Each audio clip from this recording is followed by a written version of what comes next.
Hello, I'm Heather at Umi Nami Farm, and today we just wanted to show you a bit about what's happening with the vegetables in this season.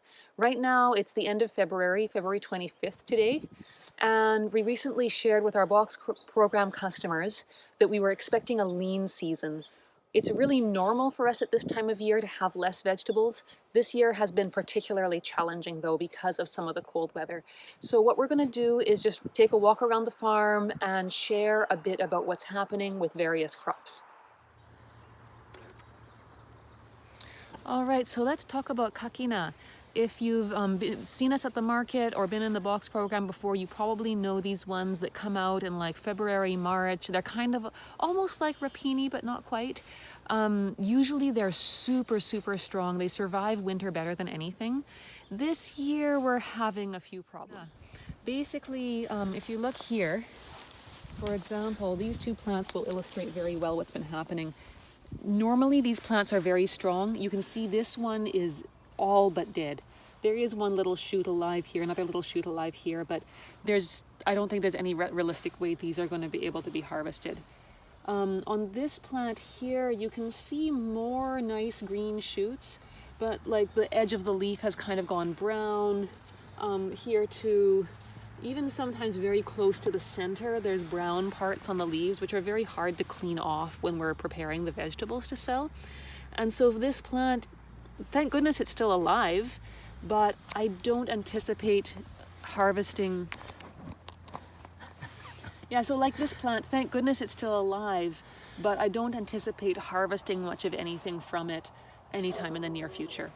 We did try covering some of the plants with this floating row cover during our most recent frost, but they already got exposed to like the -10, -11 that we had back in December and early January.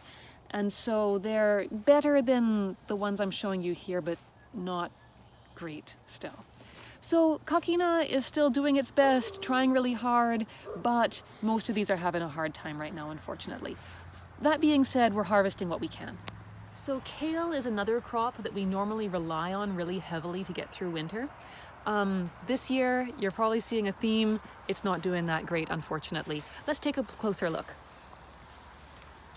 So I would say, whereas with the kakina, maybe 10% of plants died, just rough off the top of my head estimate with kale, maybe more like 20% of plants died or so. And then of the ones that are still alive, a lot of them look kind of like this one here. You can see the leaves have gone all tough and purple. A little bit of bug damage or slug damage there.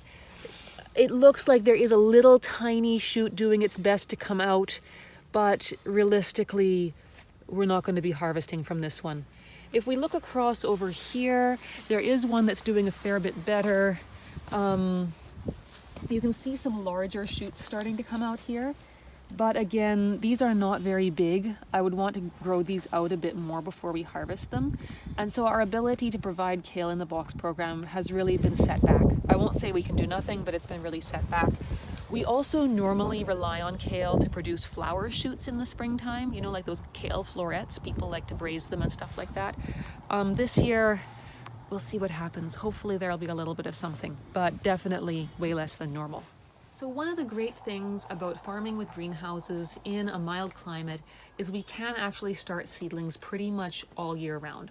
So I'm here in one of our greenhouses, and these are seedlings, which I'll just check my notes here. We actually sowed these on the cell tray in early December and then transplanted in late January.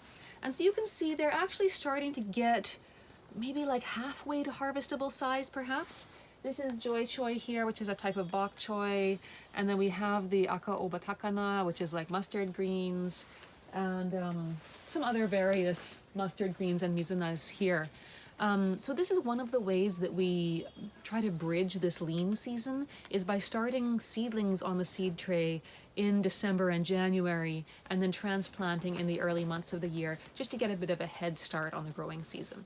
So two of the things that are doing well right now, one is our carrots, and one is this shinshu takana, which is a type of mustard greens.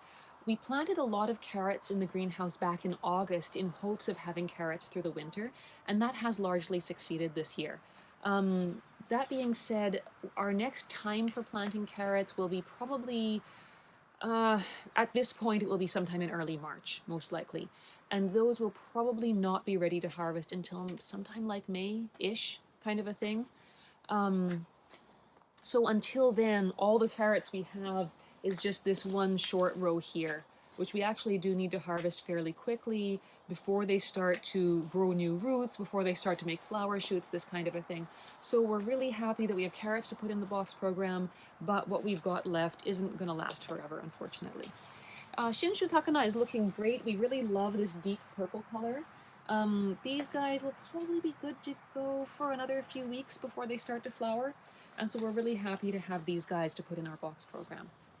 So here we are in Kyokuto Ichi greenhouse. I want to show two different crops here. One is our spinach. We were super happy with how the spinach turned out. There's not very much of it, but we're really happy with how it turned out.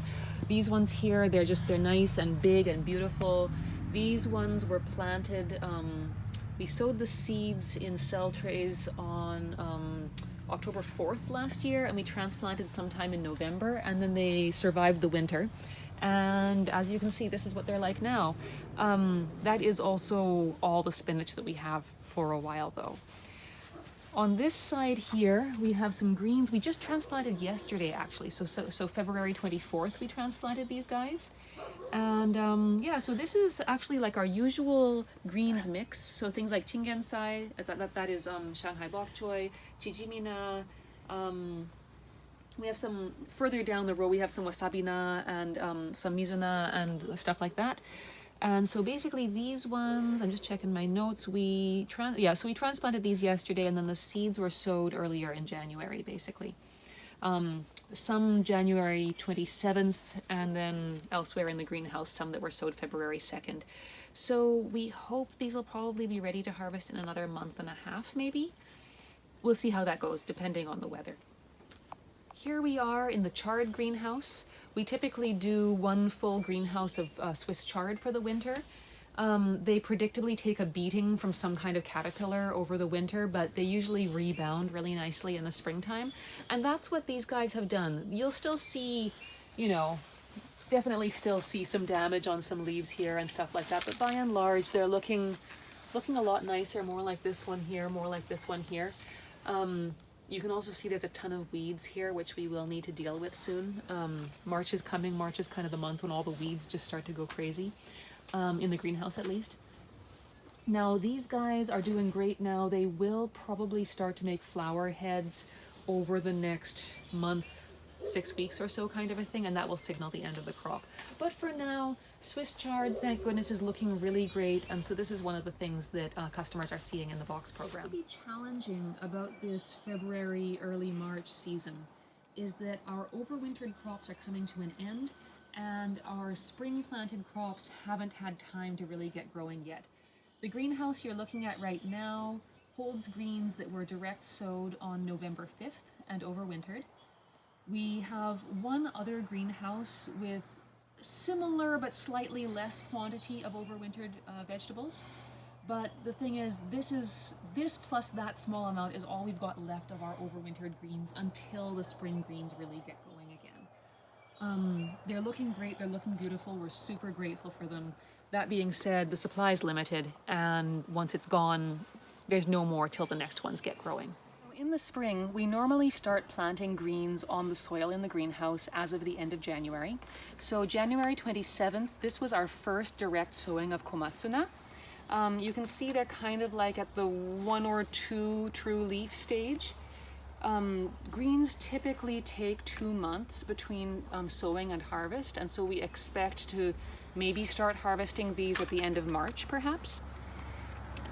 And then if you look at the other rows of this greenhouse, the next row over was sowed 1 week later, so you can see they're just a little bit smaller, and then the one in the next row is the week after that. We're really happy to see some good germination rates here. You can see very few empty spots. Sometimes in the spring, germination can be challenging because the soil is cold, but in this case, things are looking pretty good. Except for greens, one of the first crops we plant in the spring is our peas. We really look forward to having snow peas and snap peas, which will not be ready for another couple months yet. But you can see the plants right here. These are the snow peas on this side and then snap peas on the other side. These were sowed on the tray January 13th and transplanted actually on Valentine's Day, February 14th. And as you can see, they're looking nice and green. We have high hopes that they'll be able to do well and give us some nice peas as spring comes on. We will hopefully soon be putting some paper mulch beside these to keep the moisture in.